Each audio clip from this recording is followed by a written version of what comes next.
اللہ کی محبت کا کوئی بھی متلاشی ہے، اور اس زمانے میں اور ہر زمانے میں لوگ اللہ کی محبت کی تلاش میں پھرتے ہیں کہ اللہ کی محبت مل جائے، نبی کی محبت مل جائے، نبی علیہ الصلوۃ والسلام کے ساتھ جڑ جائیں۔ تو یہ وہ محبت ہے سرکار کی کہ جو اللہ تک پہنچا دیتی ہے۔ اس بندے کو اللہ کی محبت نصیب ہو جاتی ہے جو اللہ رب العزت کے محبوب کے ساتھ جڑ جاتا ہے۔ اور نبی پاک صلی اللہ علیہ وسلم کے لیے سرکار نے جو فرمایا، اللہ کا وہ پیغام ہمیں سنایا، وہ یہ تھا کہ قُلْ إِن كُنتُمْ تُحِبُّونَ اللَّهَ، اگر تم اللہ کی محبت چاہتے ہو تو فَاتَّبِعُونِی، در مصطفیٰ پر آ جاؤ۔ تو کیا ہوگا؟ اللہ اگر ہم تیرے حبیب کے در پر آ گئے، تیرے محبوب کے ساتھ جڑ گئے، تیرے محبوب کے ساتھ تعلق جوڑ لیا، محبوب کی اتباع کر لی، محبوب کوئی محبت اپنے سینے میں بھر لی، تو ملے گا کیا؟ فرمایا یحببکم اللہ، پھر ساری کائنات کا رب تمہیں اپنا محبوب بنا دے۔ اب پہلے یہ تھا کہ ہم محب بننا چاہتے تھے کہ اللہ سے محبت کرنے والے ہو جائیں۔ جب ہم نبی کے در پر آ گئے، سرکار کے ساتھ جڑ گئے، سرکار کی محبت کو اپنے سینے میں بسا لیا اور سرکار کی محبت کو اپنی سینے میں مدینہ بنا لیا، گھر بنا دیا، اب اس کا فائدہ یہ ہوا، پہلے محب بننا چاہتے تھے، اب رب نے ہمیں محب کے بدلے اپنا محبوب بنا لیا۔ اب رب بندے کو چاہتا ہے، رب بندے کو اپنا محبوب بناتا ہے۔ یہ صدقہ کس کا ہے؟ یہ کس کے وسیلے سے ہے؟ یہ کس کے ذریعے سے ہے؟ یہ کس کی وجہ سے ہے کہ اللہ نے محب کے بدلے اپنا محبوب بنا لیا ہے؟ پہلے تو محب ہونے کے لیے ہم بڑا تڑپتے تھے، اب رب نے اپنا محبوب بنایا ہے۔ یہ صدقہ ہے حضور کا، حضور کے در کے اوپر آنے کا، سرکار کے ساتھ مل جانے کا، سرکار کی محبت کو سینے میں بسانے کا، یہ صلہ مل گیا کہ اللہ نے اپنا محبوب بنا دیا۔ اب نبی پاک صاحب الاولاق صلی اللہ علیہ وسلم کی محبت اور سرکار کے ساتھ ملنا اور سرکار کے ساتھ جو ایمانی تعلق ہے اس کو مضبوط کرنا کتنا ضروری ہے۔ ہم لوگ اپنے حساب میں بات کرتے ہیں، لیکن اس محبت کو اگر دیکھنا ہو تو سیدنا صدیق اکبر کو دیکھنا ہوگا، فاروق اعظم کو دیکھنا ہوگا، عثمان ذوالنورین کو دیکھنا ہوگا، مولائے کائنات کو دیکھنا ہوگا، اصحاب رسول کو دیکھنا ہوگا، ازواج رسول کو دیکھنا ہوگا کہ نبی پاک صلی اللہ علیہ وسلم کے ساتھ کتنی والہانہ محبت کرتے تھے اور سرکار کے ساتھ کس انداز میں جڑتے تھے۔ ابتدائے اسلام میں ابھی 40 کا عدد پورا نہیں ہوا تھا، سیدنا صدیق اکبر رضی اللہ تعالیٰ عنہ آپ نے کہا یا رسول اللہ صلی اللہ علیہ وسلم، ہم لوگ اسلام جو سچی دعوت ہے، یہ نماز ہے یا جو بھی اسلام کی دعوت ہے، اس کو پیش کریں لوگوں پر۔ نبی پاک صاحب الاولاق صلی اللہ علیہ وسلم، سرکار جیسا حکیم بھی کوئی نہیں، سرکار جیسا دور بینی والا کوئی شخص ہی نہیں، کہا نے فرمایا ابو بکر ابھی ہم تھوڑے ہیں، ابھی حالات نہیں ہیں، جب ہم زیادہ ہو جائیں گے تو دعوت دیں گے۔ لیکن ابو بکر صدیق رضی اللہ تعالیٰ عنہ نے بار بار اصرار کیا تو نبی پاک صلی اللہ علیہ وسلم نے کہا ٹھیک ہے کر لیتے ہیں۔ اب جب حرم میں آتے ہیں، سرکار دو عالم صلی اللہ علیہ وسلم بھی تشریف لاتے ہیں اور ان کے ساتھ ابو بکر صدیق اور باقی لوگ بھی موجود ہیں۔ جب یہاں تشریف لائے تو اسلام کی دعوت پیش کی، اور پھر سیدنا صدیق اکبر وہ پہلے خطیب ہیں جنہوں نے سرکار کے سامنے اسلام کی دعوت کو پیش کیا، پہلا خطیب جس نے سرکار کے زمانے میں اپنی خطابت کو آپ علیہ السلام کے سامنے پیش کیا۔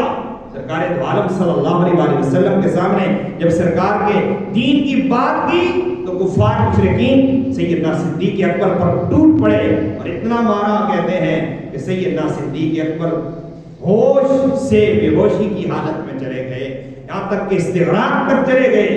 اور پھر اس وقت جب آپ کو اٹھا کے گھر لے جایا گیا اور پھر سیدنا صدیق اکبر رضی اللہ تعالیٰ عنہ جب آنکھ کھلی، لوگ موجود ہیں، ہر طرف لوگ ہیں اور آپ کے دائیں بائیں کے رشتہ دار سب موجود ہیں، اور یہ دیکھتے ہیں کہ اب ابو بکر صدیق کیا کہنا چاہتے ہیں۔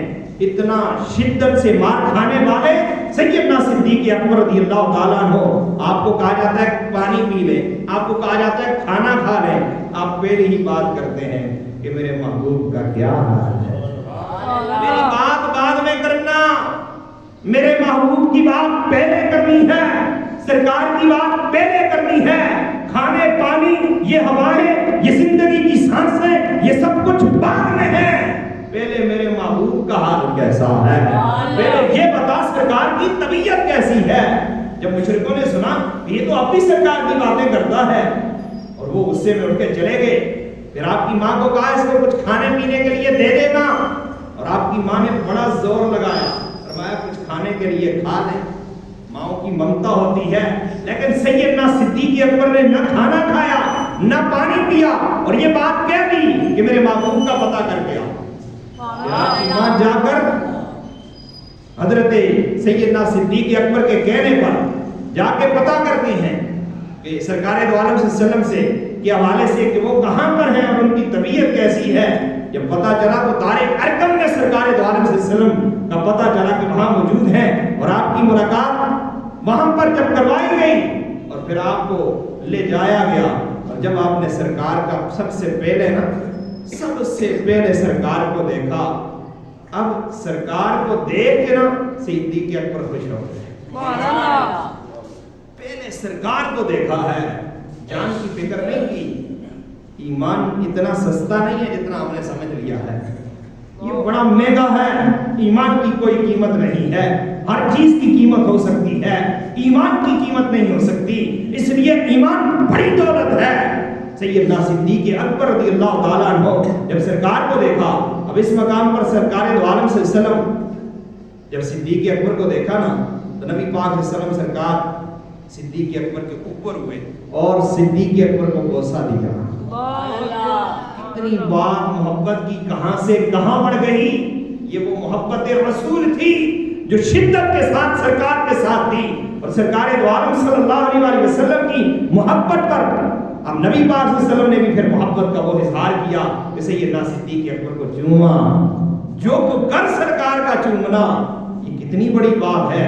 سرکار کسی کو چومے تو یہ بہت بڑی بات ہے کہ اس کو یہ شرف مل جاتا ہے، اور سیدنا صدیق اکبر کے اس مقام پر ان کی ایمانی کیفیات کو دیکھتے ہوئے نبی علیہ السلام نے ان کو چوما ہے، یعنی ان کے ایمان پر سرکار نے ان کو مبارک بھی دی ہے اور سرکار نے ان کو شاباش بھی دی ہے۔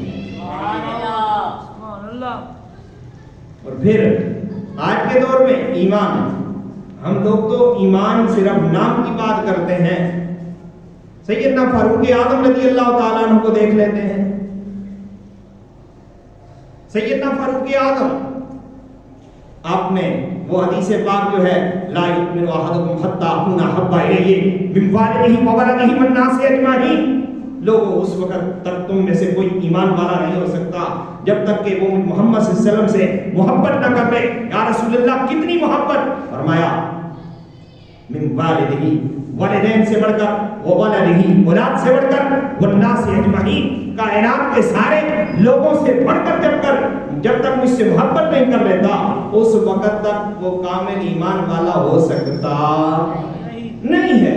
اب جب یہ ایمان کی ڈیفینیشن سرکار دو عالم صلی اللہ علیہ وسلم نے بتا دی کہ ماں باپ سے بڑھ کر محبت کرنی ہے، اولاد سے بڑھ کر محبت کرنی ہے، جان سے بڑھ کر محبت کرنی ہے، تو پھر یہی وہ پیارے عشاقان مصطفیٰ اصحاب رسول تھے جو جان سے بڑھ کر سرکار سے محبت کرتے تھے۔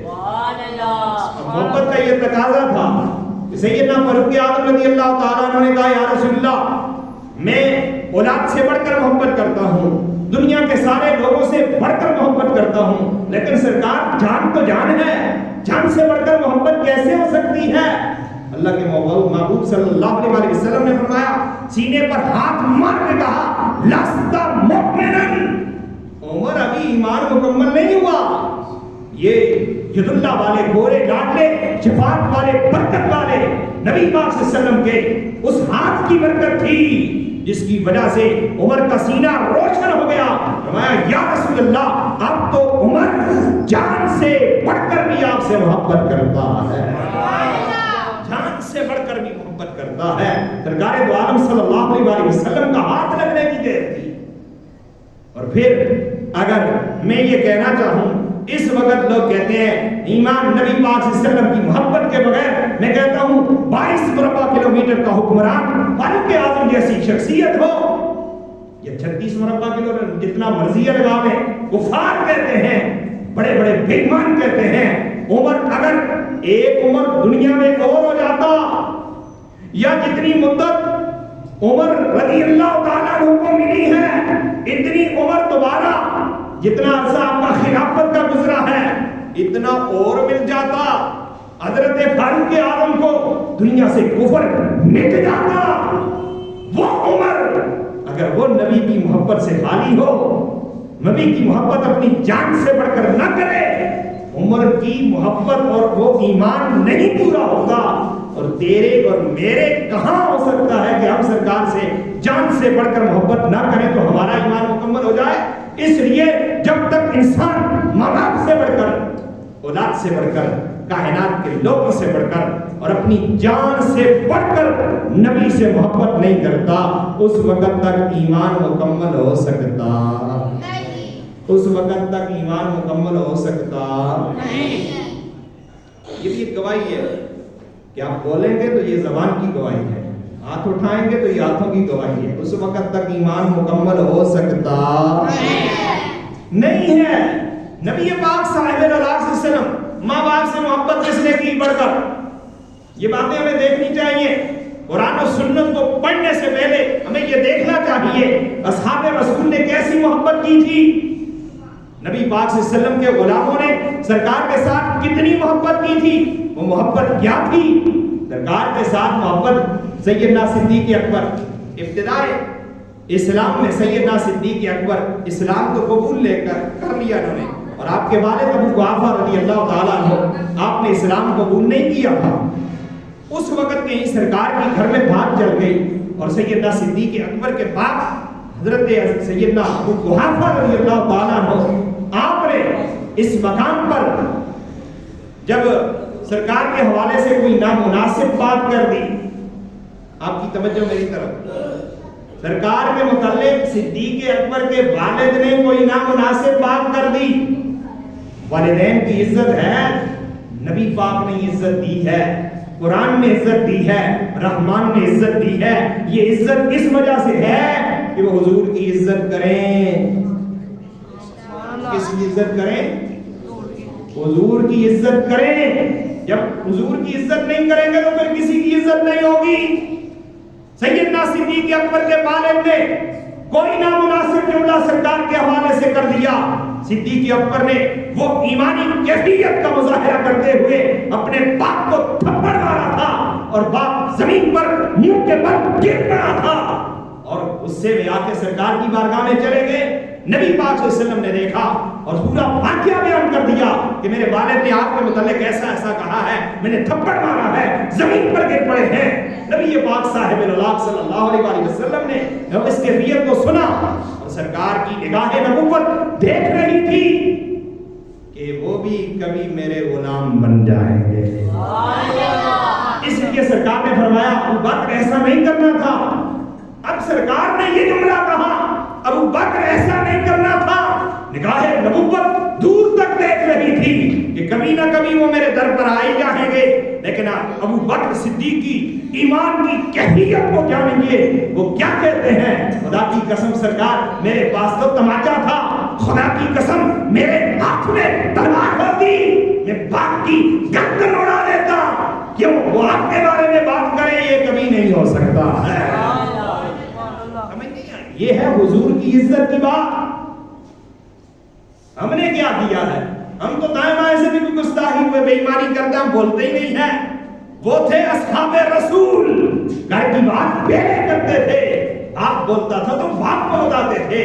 بیٹا صدیق اکبر کا اس وقت اسلام قبول نہیں کیا, بیٹا بھی اسلام میں نہیں آیا تھا, اور اس نے جنگ میں یہ بات کہی, فرمایا کہ بیٹا یہ بات کہہ رہا ہے کہ آپ جنگ میں شریک تھے اور آپ کی گردن میری تلوار کے نیچے آ گئی تھی، کیونکہ وہ بت کی محبت تھی، اور ادھر صدیق اکبر کو نبی کی محبت تھی۔ بت کی محبت شرک ہوتی ہے، نبی کی محبت ایمان ہوتی ہے۔ بت کی محبت اور ہوتی ہے، نبی کی محبت اور ہوتی ہے۔ بیٹے نے کہا تمہاری گردن میری تلوار کے نیچے آ گئی، میرے شفقت پدری کو دیکھتے ہوئے چھوڑ دیا۔ صدیق اکبر نے کہا خدا کی قسم اگر تیری گردن میری تلوار کے نیچے آ جاتی اس جنگ میں کبھی معاف نہ کرتا، جی میں کبھی معاف نہ کرتا۔ یہ دیکھو ایمانی کیفیات کیسی تھی، صحابہ کرام کے جذبات نبی علیہ السلام کی محبت کے لیے کیسے تھے۔ باپ کو بھی صدیق اکبر نے معاف نہ کیا، بیٹے کو بھی معاف نہ کیا۔ ایک صحابی رسول ان کا واقعہ ہے، ان کی ماں نے یہ کہا تھا، غالباً صاحب نے ابی وقاص رضی اللہ تعالیٰ عنہ، آپ کی ماں نے کہا تھا نبی پاک کو چھوڑ دے، ان کا دین چھوڑ دے، ورنہ میں کھانا پینا چھوڑ دوں گی، میں مر جاؤں گی۔ یہ بات کہی تھی، اب میں ہڑتال کر دوں گی، بھوک کی ہڑتال ہو گئی۔ اچھا سعد بن ابی وقاص نے تو سرکار کی مجلس نہ چھوڑی، جب نہ چھوڑی تو پھر کیا ہوا، ماں نے بھوک کی ہڑتال کر دی، کھانا پینا چھوڑ دیا، بے ہوش ہو گئی۔ آپ کے دوسرے بھائی نے ماں کو پانی پلایا، کچھ نہ کچھ دیا۔ جب ماں ہوش میں آئی تو ماں نے کہا کہ میں نے تجھے کہا ہے کہ میں مر جاؤں گی اگر نبی کا دامن تم نے نہ چھوڑا۔ حضرت سعد بن ابی وقاص نے خوبصورت جملہ کہا، ماں اگر تو یہ کہتی ہے نا میں مر جاؤں گی، یہ تیری ایک جان ہے، تیری ہزار جانیں بھی نبی کی وجہ سے اگر جاتی ہیں تو چلی جا، مجھے نبی پہلے ہے، نبی کی محبت پہلے ہے، سرکار پہلے ہے، ماں کی عزت بعد میں ہے۔ اس لیے ساری عزتیں ہر کسی کو اللہ نے عزت دی ہے مگر سرکار کے بعد ہے۔ ہر کسی کی عزت ہے، ماں باپ کی عزت ہے، اسلام نے دی ہے، مگر سرکار کے بعد ہے، اسلام نے عزت دی ہے۔ یہ ساری عزتیں ہیں، بہن کی عزت ہے، بھائی کی عزت ہے، قبیلے کے خاندان کے لوگوں کی عزت ہے، پڑوسی کی عزت ہے، ہر مسلمان کی عزت ہے۔ اس وقت ہے جب سرکار کی عزت پہلے، سرکار کے بارے میں کوئی بندہ بات کرے اور پھر وہ عزت کا تقاضا کرے، یہ کبھی مسلمان کر سکتے نہیں ہے۔ یہ سیدنا صدیق اکبر نے کر کے دکھایا ہے، اس لیے ان کا نمبر بھی اول پر ہے۔ سبحان اللہ، ایسے ہی اول پر نہیں، باپ کو تھپڑ مارا، بیٹے کو یہ بات کہہ دی، اور دنیا کے گستاخوں کو آپ نے وہ دھول چٹائی ہے اور کر کے دکھایا ہے کہ کیسے کرتے ہیں گستاخوں کے ساتھ۔ اور پہلی جنگ یمامہ سیدنا صدیق اکبر نے لڑی ہے، کس انداز میں لڑی ہے، نبی پاک صلی اللہ علیہ وسلم کی ساری زندگی میں، اور کل کتنے جو غزوات ہوئے ان میں 27 سریے ہیں اور 27 غزوات ہیں اور 47 سرایہ ہیں، ان میں نبی پاک صلی اللہ علیہ وسلم کے 269 صحابہ پوری جنگوں میں شہید ہوئے، اور ختم نبوت کی وہ جو جنگ جس میں 1200 صحابہ شہید ہوئے، اور 1200 میں 700 حافظ اور قاری تھے۔ حافظ اور قاری سب نے اپنی جانیں حضور کی ختم نبوت کے لیے پیش کر دی تھی۔ آج ہم لوگ بات ہی نہیں کرتے ایمان کیا ہوتا ہے، اس ایمان کو دیکھنا ہے، اس ایمان کو پرکھنا ہے، اس ایمان کی بات کرنی ہے۔ حضرت زید بن دسنہ رضی اللہ تعالیٰ عنہ ایک جنگ میں آپ کو پکڑ لیا گیا، قید کر لیا گیا۔ حضرت زید بن دسنہ نبی پاک صلی اللہ علیہ وسلم کی محبت میں کس انداز میں تھے؟ اب کافر کہتے ہیں زید بن دسنہ سے کیا گفتگو کرتے ہیں حضرت زید بن دسنہ کو، وہ کہتے ہیں قید میں رکھے ہوئے ہیں اور ان کو سزائیں دے رہے ہیں، اور اس حال میں کہتے ہیں اے زید بن دسنہ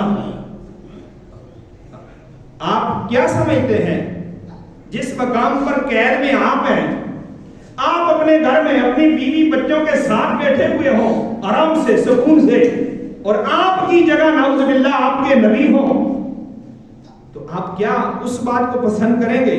قربان جائیں زید بن دسنہ تیری عظمت پر، تیرے اس جواب پر آپ نے کیا جواب دیا؟ فرمایا تم تو یہ سمجھتے ہو جس حالت میں میں ہوں اس میں سرکار ہوں، میں تو یہ بھی برداشت نہیں کرتا، میں گھر میں آرام سے بیٹھا ہوں اور میرے نبی کو کانٹا چبھ جائے، مجھے تو یہ بات بھی برداشت نہیں ہے۔ یہ ایمانی کیفیات صحابہ کرام کی کچھ اور تھیں، لیکن ہمارے پاس کیفیت کچھ اور ہے. ہمیں سمجھنا ہوگا اگر ایمان کا ہم دعویٰ کرتے ہیں تو دعوے میں ہمیں اپنا امام صدیق اکبر کو بنانا ہوگا، دعوے میں اپنا امام فاروق اعظم کو بنانا ہوگا، جن کا ایمان اس وقت تک مکمل نہیں ہوتا جب تک جان سے بڑھ کر نبی سے محبت نہ کریں. اب اسی طرح نبی پاک صاحب صلی اللہ علیہ وسلم جب ایک جنگ میں ایک عورت، جب جنگ احد میں یہ واقعہ مشہور ہو گیا کہ نعوذ باللہ سرکار کو شہید کر دیا گیا، وہ ایک عورت آ گئی. اب اس کو یہ خبر دینے والا ایک شخص آیا، اس نے خبر دی، فرمایا اس جنگ میں تیرا باپ شہید ہو گیا. اس نے کہا باپ کی بات بعد میں کرنا، بات بھی وہی صدیق اکبر والی، پہلے میرے سرکار کی بات. باپ کی بات بعد میں کرنا ہے، پہلے میرے نبی کی بات کرنی ہے کہ میرے کریم آقا علیہ السلام کیسے ہیں. اس نے کہا کہ سرکار تو سلامت ہے، آنے والا پھر ایک اور بندہ آتا ہے اور وہ عورت دیوانہ وار سرکار کے حوالے سے یہ خبر سن کر پریشان، اس کو اطمینان نہیں ہوتا. آنے والا پھر خبر دیتا ہے کہ اس جنگ میں نا تیرا شوہر شہید ہو گیا ہے. وہ پھر یہی بات کرتی ہے، شوہر کی بات بعد میں کرنا ہے، پہلے میرے کریم آقا کی بات کرنا. سرکار سلامت ہے، سرکار کی طبیعت تو ٹھیک ہے نا. اس نے کہا سرکار کی طبیعت ٹھیک ہے. تھوڑی دیر بعد ایک اور شخص آتا ہے اور وہ کہتا ہے، اس عورت کو خبر دیتا ہے اس جنگ میں نا تیرا نوجوان بھائی شہید ہو گیا ہے. وہ عورت پھر کہتی ہے اس کی بات بعد میں کرنا ہے، پہلے میرے نبی کی بات کر. تیرے سرکار کی بات کر، سرکار سلامت ہے. اب پھر آنے والا ایک شخص آتا ہے اور وہ آ کے خبر دیتا ہے کہ اس جنگ میں تیرا نوجوان بیٹا شہید ہو گیا ہے. وہ عورت پھر کہتی ہے سب کی باتیں بعد میں کرنی ہیں، پہلے میرے سرکار کا بتا. اتنے رشتے بھائی کی بڑی عزت ہے، احترام ہے، اسلام نے دیا ہے، ہونا چاہیے. لیکن اس عورت کو بھی دیکھنا، ہمارا ان عورتوں سے صحابیات کے مقابلے میں بھی ہمارا ایمان کچھ بھی نہیں ہے. وہ عورت کتنی عظیم عورت تھی جس نے باپ کی پرواہ نہیں کی ہے، جس نے اپنے خامد کی پرواہ نہیں کی ہے، جس نے اپنے بھائی کی پرواہ نہیں کی ہے، جس نے اپنے بیٹے کی پرواہ نہیں کی ہے. جب بھی بات کرتی ہے میرے کریم آقا کی بات کرتی ہے، جب بھی سلامتی کی بات کرتی ہے کریم آقا کی بات کرتی ہے، اور وہ یہی بات کہتی ہے کل مصیبت بعدک جناب. حضور کے ہوتے ہوئے یہ سب مصیبتیں ہیچ ہیں، یعنی حضور کے ہوتے ہوئے مجھے کوئی مصیبت نہیں. میرا سہارا نہ میرا باپ ہے، میرا سہارا نہ میرا بیٹا ہے، میرا سہارا نہ میرا بھائی ہے، میرا سہارا نہ میرا شوہر ہے، میرا گزارا سب کچھ میری سرکار ہے. میرا سرکار ہے، سب کچھ سرکار ہے. اس لیے جب بھی بات کرو تو سرکار مدینہ کی بات کرو، جب بھی بات کرو تو حضور کی محبت کی بات کرو، جب بھی بات کرو تو سرکار کے ساتھ مل رہنے کی بات کرو، اپنا سب کچھ قربان کرنے کی بات کرو تو سرکار کے ساتھ جو نسبتیں ہیں ان نسبتوں کی بات کرو کہ سرکار دو عالم صلی اللہ علیہ وسلم کے ساتھ ان لوگوں نے کیسے محبت کی. اور صحابہ کرام اور یہ جتنی لڑیاں لگی ہوئی ہیں نا، سامنے نام لکھے ہوئے ہیں، ابو بکر، عمر، عثمان و علی، جنید بغدادی، یہ جتنے بھی یہ بزرگ حسن بصری، یہ کوئی عام لوگ نہیں تھے. مت یہ سمجھنا کہ یہ کوئی عام لوگ تھے. خدا کی عزت کی قسم انہوں نے ساری زندگی حضور کی محبت میں گزار دی ہے. ساری زندگی. یہ جتنے ائمہ اہل بیت کے نام لکھے ہوئے ہیں، یہ اولیاء کرام کے نام لکھے ہوئے ہیں، صحابہ کرام کے نام لکھے ہوئے ہیں، مسجد میں داخل ہوتے ہی سینہ روشن ہو گیا ہے. کیوں روشن ہوا ہے؟ ان پاکوں کے نام دیکھ کر ہی سینے میں ٹھنڈک محسوس ہوتی ہے. وجہ کیا ہے؟ ان لوگوں نے ساری زندگی جو سانس بھی لی ہے تو محبت رسول میں لی ہے. اب نبی پاک صاحب صلی اللہ علیہ وسلم کی ساری زندگی ان لوگوں نے محبت میں گزاری. یہ سارے ولی سب مل جائیں، صدیق اکبر سمیت سب ولی ہیں نا، سب مل جائیں، خدا کی قسم ان کی ساری زندگی کسی نبی کی سانس کے برابر نہیں ہو سکتی ہے. یہ کون کہتا ہے؟ میں نہیں کہتا، یہ حضور داتا صاحب کہہ رہے ہیں. یہ داتا گنج بخش علی اجمیری فرما رہے ہیں سارے ولی مل جائیں، ساری زندگی کی ساری قربانیاں سب کچھ ایک طرف ہو جائیں، ان کا سب کچھ ایک طرف ہے، فرمایا یہ ایک طرف ہو جائے، کسی نبی کی ایک سانس کے برابر نہیں ہو سکتا۔ میں کہتا ہوں جب نبی کی سانس کے برابر نہیں ہو سکتا، سارے نبی مل جائیں تو سارے نبیوں کی سانسیں کسی رسول کے برابر نہیں ہو سکتی، سارے رسول مل جائیں ان کی ساری سانسیں کسی اولل اعظم رسول کے برابر نہیں ہو سکتی، اور سارے اولل اعظم اور سارے مل جائیں سب کی ساری زندگی ایک طرف کریم آقا کی ایک سانس کے برابر نہیں ہو سکتی ہے۔ یہ ہمارا عقیدہ ہے کہ حضور جیسا اللہ نے نہ کسی کو بنایا ہے نہ کوئی ہے، کائنات میں کسی کو عزت ملی ہے حضور کا صدقہ ہے، عزت سے کوئی نہیں لینا چاہتا ہے، ہمیں کسی سے کوئی پرواہ نہیں، کوئی سروکار نہیں، ہم کسی سے کوئی مرغوب نہیں ہے، ہم اسی سے مرغوب ہیں جس کا نام صدیق اکبر ہے، جس کا نام فاروق اعظم ہے، جس کا نام عثمان غنی ہے، جس کا نام علی مرتضیٰ شیر خدا ہے۔ یہ اولیاء کی لڑی ہے، وہ ائمہ اہل بیت کی لڑی ہے، ہم تو انہی کے ساتھ جڑے ہوئے ہیں۔ وجہ کیا ہے؟ یہ سرکار کے ساتھ جڑے ہوئے ہیں۔ اللہ رب العزت ہمیں صحیح معنوں میں قرآن و سنت پڑھنا سمجھنا اس پر عمل کی توفیق عطا فرمائے اور سرکار کی سچی غلامی نصیب فرمائے۔ وما توفیقی الا باللہ۔